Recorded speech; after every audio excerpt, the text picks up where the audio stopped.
Tales from Retail are varied at best. I'm your host, Height. Let's dive in depth.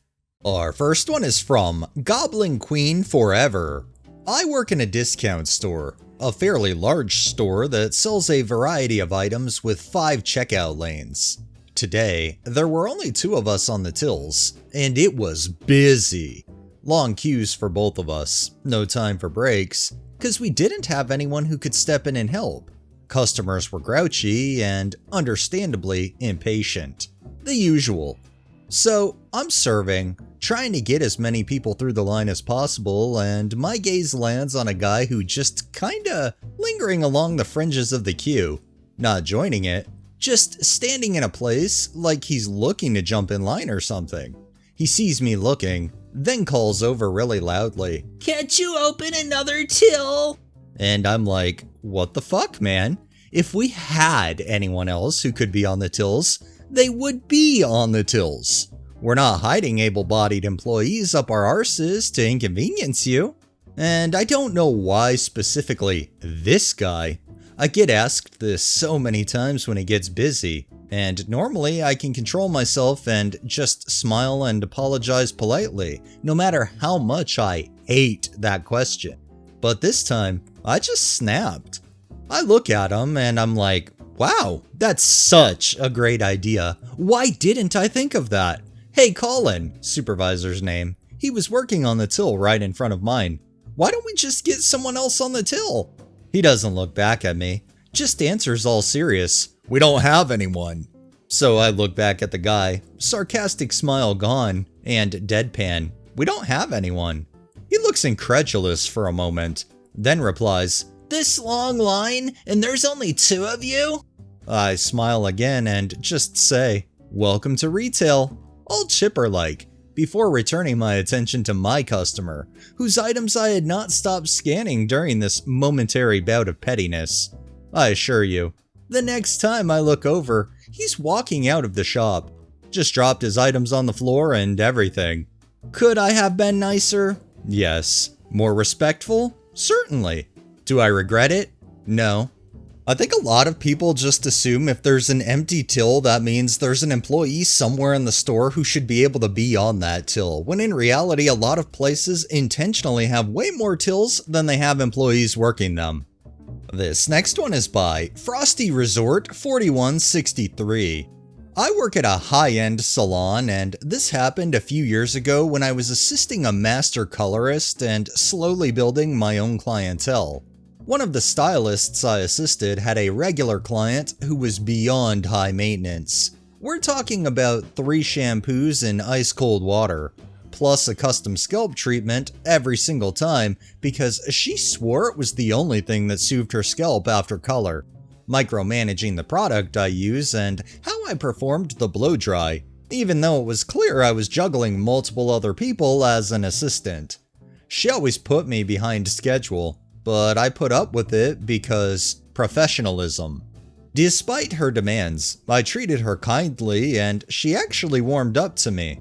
I'd do her blowouts on the days I took my own clients, and she even gave me a wedding gift when I got married. So I thought, cool, maybe we have a mutual respect here. Well, one day I was out on vacation and she needed a blowout. So I referred her to a very sweet and talented coworker for just that one day, who honestly does better blowouts than I do, and I say that as someone who prides myself on my work. The client agreed to see her, and after the appointment, she texted me venting about it. She went on and on about how the stylist didn't listen, her hair was flat, she could have done better herself, etc. She also asked me not to say anything to the stylist, which I wouldn't have anyway. But the sneakiness? Even though I apologized for her less than ideal experience and told her I'd love to see her again soon, poof, never booked with me again. After seeing me regularly for blowouts, sometimes almost weekly, after me staying late and accommodating every weird request, after the wedding gift, I guess recommending a coworker while I was on vacation was the ultimate betrayal? Still bugs me to this day. Was she that upset her hair wasn't perfect one time? Or was she embarrassed she trashed my coworker behind her back and just ghosted to avoid awkwardness? Either way, yikes.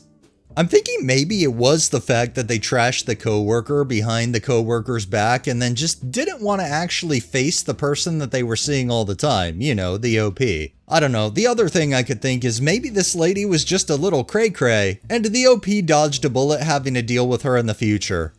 And our final one is by Suminori77. I was cashiering at the lawn and garden center at my store. When I was trained as a cashier, there was no training on the products throughout the store, just how to scan the product and the basics of customer service. Therefore, I really don't know anything about the plants and trees and flowers. That's the associate's job. They stock them, so they know where they are located. The store phones will often not be useful in the location, due to getting multiple lawn and garden trucks during the week and associates moving things around to make room for new products. But ultimately, I don't know boo about whether this plant or that flower will thrive in full sun, or if the ferns are still outside, or if they move them again. As a cashier, you're not allowed to leave your register to roam around or help the customer find something. My job is to ring you up, and that's it.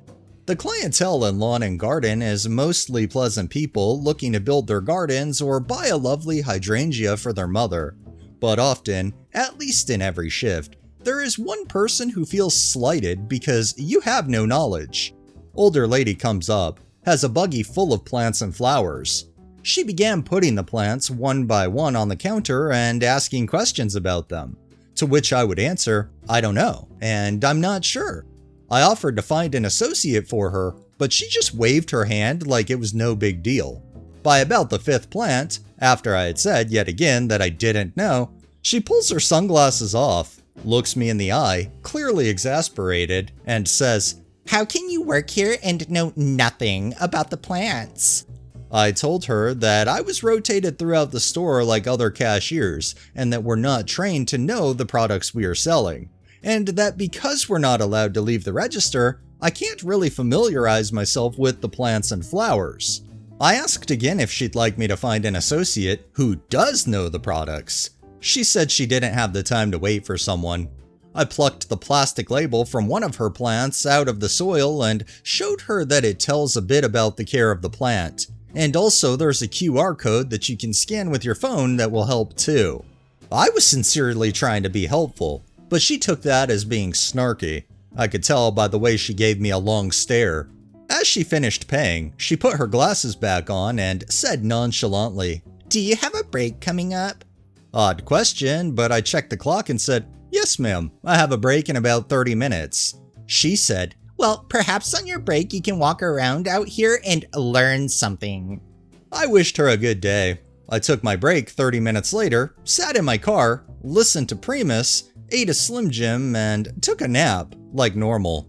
Perhaps when she got home that day, she looked up the plants she bought and learned something. It is kind of funny she's telling the OP to go and learn something when there are actual tools to give her the answers to the questions she's asking, yet she absolutely 100% refused to utilize them. Alright, that's enough tales for the day. Well, that wraps up this episode of Tales from Retail. If you liked the video, please drop a like, share my content on all of your social media, subscribe if you haven't already, and make sure to hit that bell so you're notified every time I upload, and drop a comment down below. It really helps with the algorithm and helps new people find my channel. Thanks for watching, thanks to my patrons and super thanks contributors. Have a great day and stay safe out there.